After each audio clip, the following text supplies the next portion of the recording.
While the children in a trance were admiring this holy scene,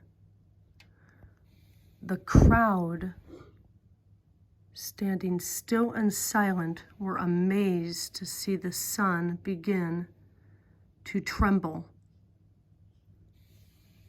sending rays first to one side, then the other.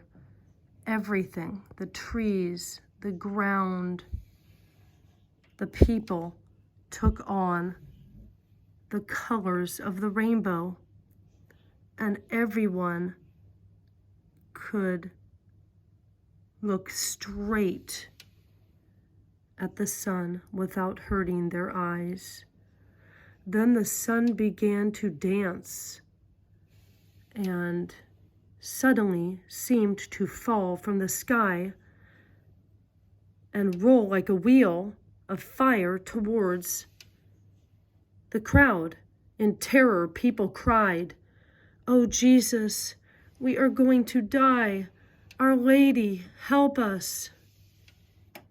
They all fell to their knees, even the unbelievers, and asked forgiveness for their sins.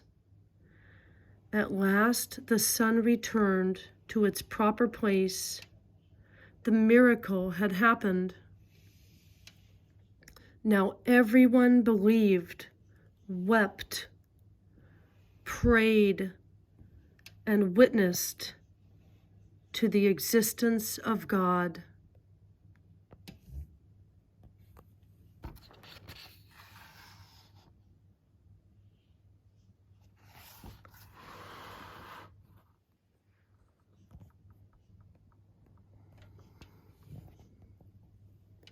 The next day, all the newspapers reported the event. People came from far and wide to see Lucia, Jacinta, and Francisco and ask them questions. To avoid all the sightseers, they often hid under their beds or in the loft, once even in a tree. But when they could not escape, they made the sacrifice of answering the questions.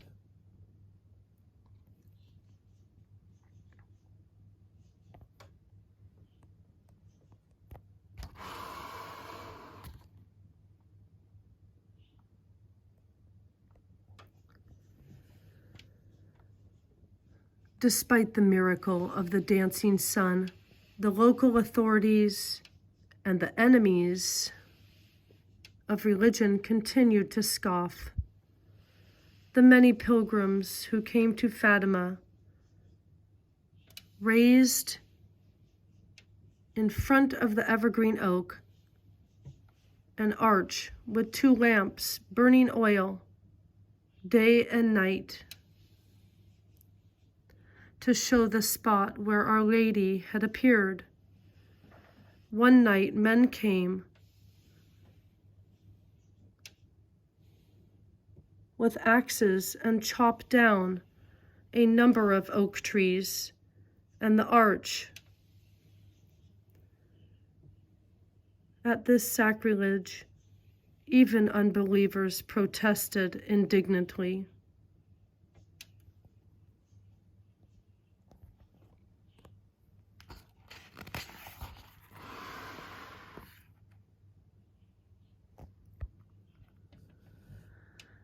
At school, the other children, encouraged by the schoolmaster, made fun of Lucia, Jacinta, and Francisco, who accepted all their nasty remarks as another sacrifice. One day, as they were passing the church, Francisco said to Lucia, "You go on to school. I'll stay here in the church near the hidden Jesus. I'll soon be going to heaven, so why should I learn to read?" And so he spent many hours praying to the hidden Jesus in the tabernacle. over the altar. When people asked him what he wanted to be when he grew up, he said, "I don't want to be anything. I want to die and go to heaven."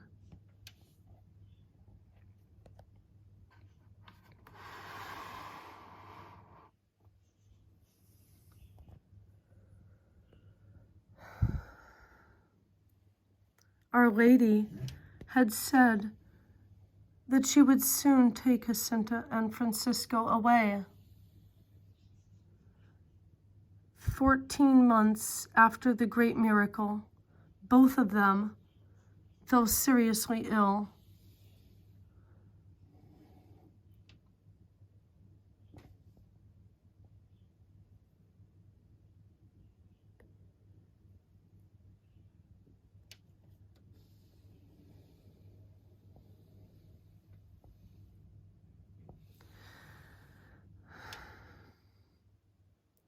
In the heat of their fever, they never complained, offering to God the sacrifice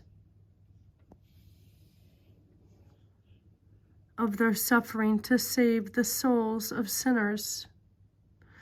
One day, Jacinta said to Lucia, "Listen, Our Lady has been to see us. She said that she would soon come to take Francisco to heaven.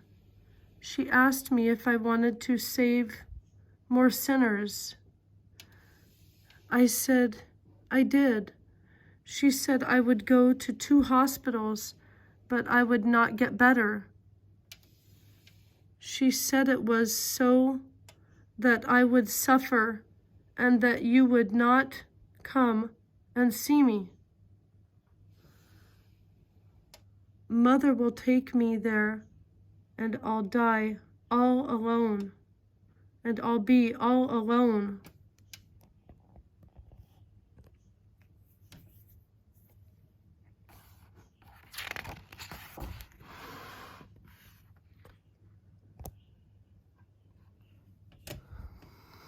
When Francisco was in greatest pain, he asked Lucia, "I am going to make my confession so that I can take Holy Communion. Tell me if you have seen me commit any sins," and asked Jacinta too. They reminded him that he had sometimes disobeyed Mother and had stolen a penny from Father to buy a harmonica. "You're right, I have already confessed those sins, but I'll confess them again, because perhaps that's why our Lord is so sad." The village priest heard Francisco's confession, and for the first time, he received the hidden Jesus. Next day, Lucia came to say goodbye. He promised he would not forget her when he was in heaven. On the 4th of April, 1919, Francisco suddenly saw a beautiful light near the door. Our Lady had come to fetch him.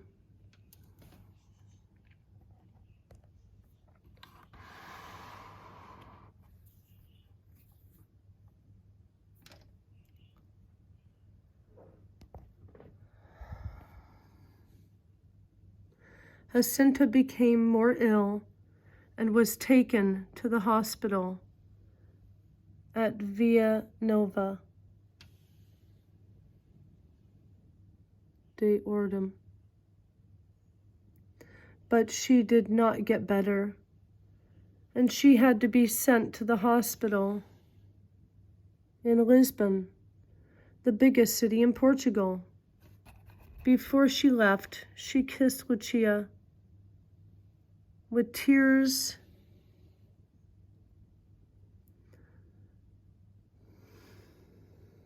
in her eyes and asked her to pray for her, because she was going to die all alone. But Our Lady did not abandon her and appeared several times to comfort her. Bravely, Jacinta offered her suffering to God. "Ah, Our Lady," she cried. So in her great kindness, the Holy Virgin stopped all the pain that was afflicting her. On the 20th of February, as she had promised, Our Lady took to her the soul of Jacinta.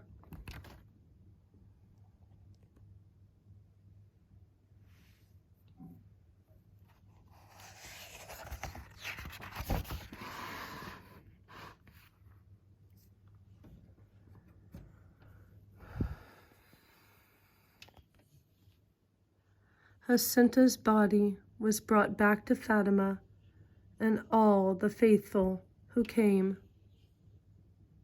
near declared that it gave off a wonderful scent of roses.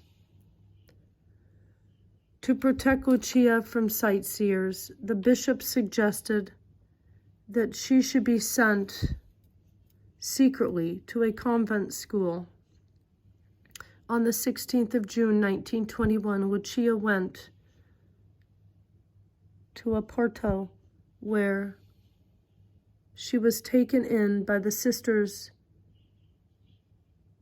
of Santa Dorotea de Vilar. 7 years later, she took the veil under the name of Sister Mary of Sorrows, or Mary of the Sorrows. In 1929, Our Lady appeared to her again. In 1948, Lucia entered the Carmelite convent.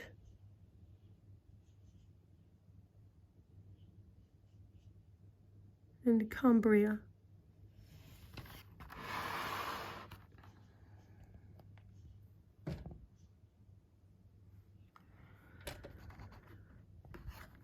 In 1919, in Fatima, the chapel was built that Our Lady had requested. A statue of her was made according to the children's description. On the 13th of October, 1921, the first Mass was said there. The Church recognized the apparitions and approved the devotion of Our Lady of Fatima in 1930. To receive the pilgrims who came to Fatima from all over the world, a large basilica was built. Among the pilgrims were, in 1956, Cardinal Roncal, who became Pope John the 23rd in 1967 for the 15th anniversary, for the 50th anniversary of the apparitions. Pope Paul VI, and in 1982 and 91, Pope John Paul II.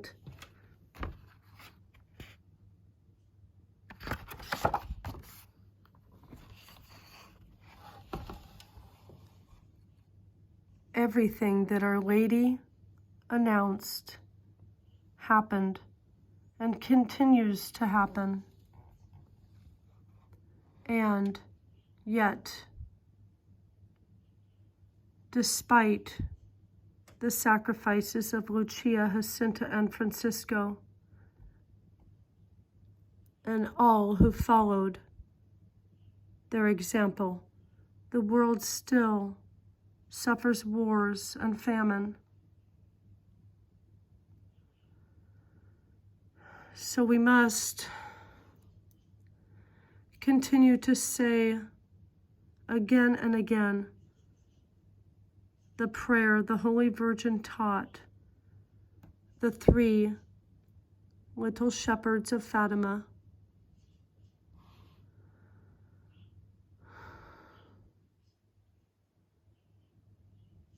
Oh, dear Jesus, forgive us, keep us from the fire of hell, take all souls to heaven, especially those who most need it.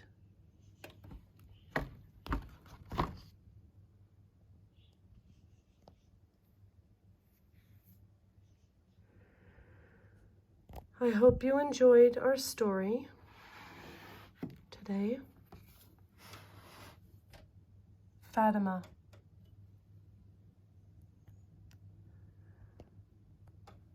The message to the little shepherds. Have a blessed day.